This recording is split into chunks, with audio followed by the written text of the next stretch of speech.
Welcome to Episode 80, Personnel Security, Part 2, Screening, Agreements, Access Lifecycle. Building a trusted workforce requires applying the right checks to the right roles. Screening is not one size fits all. It should match the sensitivity and potential impact of each position. Excessive verification slows hiring and risks privacy violations, while insufficient vetting exposes systems and data. The goal is balance. Enough assurance to confirm integrity and competence, but not so much that it becomes a barrier to inclusion. By tailoring screening depth and maintaining documentation throughout the employment lifecycle, organizations create a fair, repeatable foundation for trust that can withstand scrutiny from both auditors and regulators. Building on that principle, verification scope depends on the risk designation assigned to a position. Low-risk roles may require only identity and employment verification, while high-risk roles demand comprehensive checks, including professional history and potential conflicts. The designation process should be objective, using predefined criteria such as data sensitivity, financial authority, or privileged access. For example, an administrative assistant handling public information does not require the same level of screening as a database administrator managing personal records. Documenting these distinctions avoids inconsistent treatment and demonstrates due diligence. When verification scope scales logically with risk, organizations achieve both efficiency and accountability. From there, the foundation of screening rests on reliable identity verification and authenticity controls. Identity documents, passports, government IDs, or equivalent records must be validated for legitimacy and currency. Counterfeit or expired documents create immediate risk because they undermine every other check. Many programs use automated verification tools or rely on certified third parties to confirm authenticity. However, human oversight remains crucial, especially when inconsistencies arise. For instance, mismatched birth dates between documents may reveal a clerical error or a deeper issue requiring clarification. Verifying identity at the outset ensures that every subsequent credential and record ties to the correct individual, preventing cascading errors later. Once identity is confirmed, employment history and reference verification provide insight into reliability and performance. Past behavior often signals future conduct, so verifying employment claims ensures accuracy and continuity. References add perspective on professionalism, collaboration, and ethics. For example, confirming that a former systems engineer left a previous employer on good terms reassures hiring managers about suitability for a sensitive role. Verification should focus on factual elements, dates, positions, responsibilities, rather than subjective opinions. Keeping written notes of reference conversations creates evidence for auditors while guarding against hearsay. When handled respectfully, reference checks strengthen both trust and fairness in hiring. Education, certifications, and license verifications continue the assurance process by validating that claimed qualifications exist and remain in good standing. Degrees, training certificates, and professional licenses form the basis of technical competence for many roles. Imagine a network administrator claiming a security certification that later proves expired. Without verification, the organization might unknowingly assign duties beyond verified capability.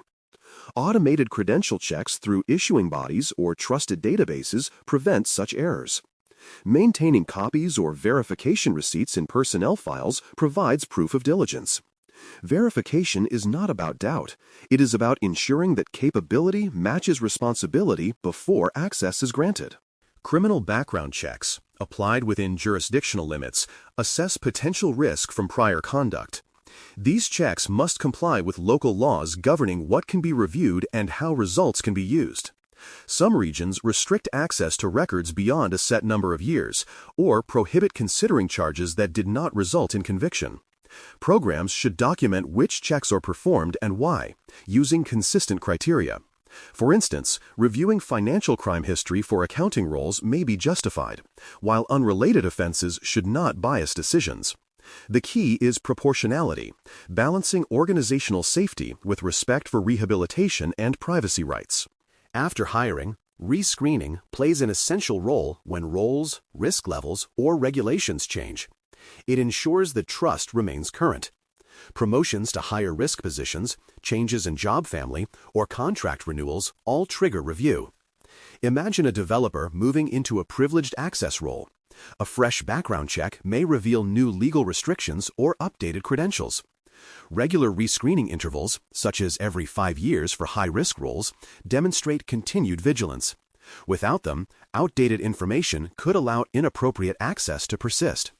Rescreening is less about suspicion and more about validation that prior assumptions still hold true as circumstances evolve.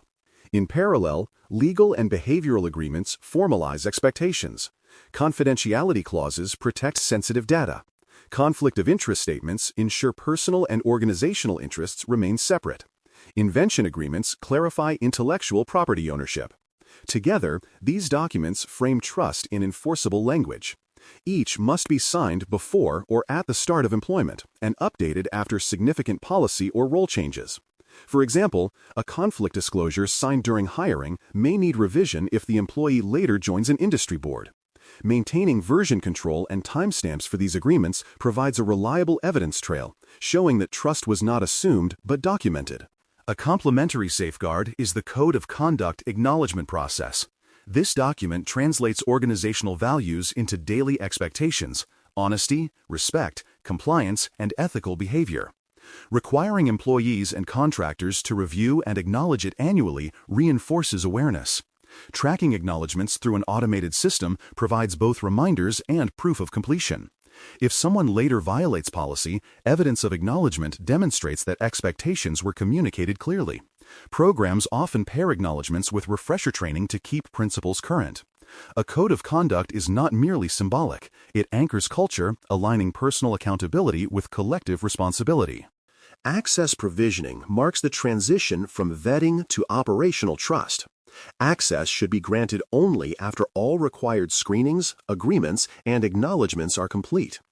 Authorizations must match the least privilege principle, granting only what is necessary for job performance. For instance, a data analyst might receive read-only access to sensitive records rather than full modification rights. Automated provisioning systems can enforce these controls, while manual approvals confirm oversight. Every access grant should have a documented justification and approving authority. Proper sequencing, verify first, grant later, ensures that technical access mirrors organizational confidence, minimizing exposure from premature permissions. During the initial employment phase, probation monitoring and early intervention protect both organization and employee. Probation allows performance, behavior, and cultural fit to be assessed before permanent access or responsibilities expand. Supervisors should provide feedback supported by documentation, not assumptions. If concerning patterns emerge, missed deadlines, policy lapses, or interpersonal conflicts, structured coaching or reassignment may correct issues early. Treating probation as a developmental period rather than a trap promotes transparency and fairness. It also reinforces that trust is earned continuously. When monitoring is constructive and consistent, employees feel guided rather than judged, and risks are addressed before escalation. Coordination with human resources and legal teams keeps personnel security grounded in compliance and fairness. HR manages records and policy enforcement, while legal ensures that screening and sanctions follow labor laws and contractual boundaries. For example, HR confirms consent for background checks, and legal reviews whether data retention practices align with privacy obligations. Cross-functional collaboration prevents overreach, such as collecting information that local statutes forbid. Together, these teams balance operational control with ethical restraint. Security professionals depend on them to translate risk management into lawful, humane practice.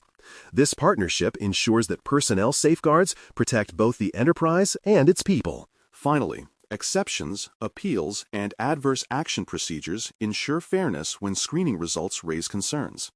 Candidates or employees must have the right to respond, correct inaccuracies, or appeal decisions.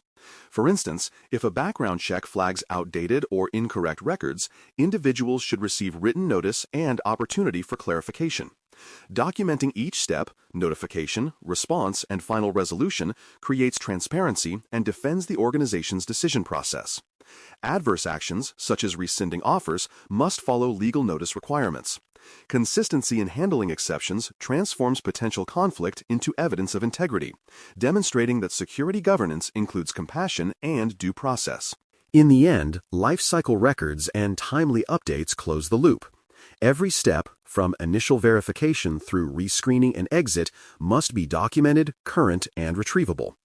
Records form the proof that trust was established and maintained according to policy. Periodic audits ensure accuracy and prompt correction of gaps. When the life cycle is managed deliberately, personnel security becomes continuous assurance rather than a series of isolated events. The result is an environment where trust is traceable, fairness is visible, and security aligns with respect for people. That balance defines mature personnel security in both principle and practice. Thanks for listening. For more audio courses, daily newsletters, and more, please visit baremetalcyber.com.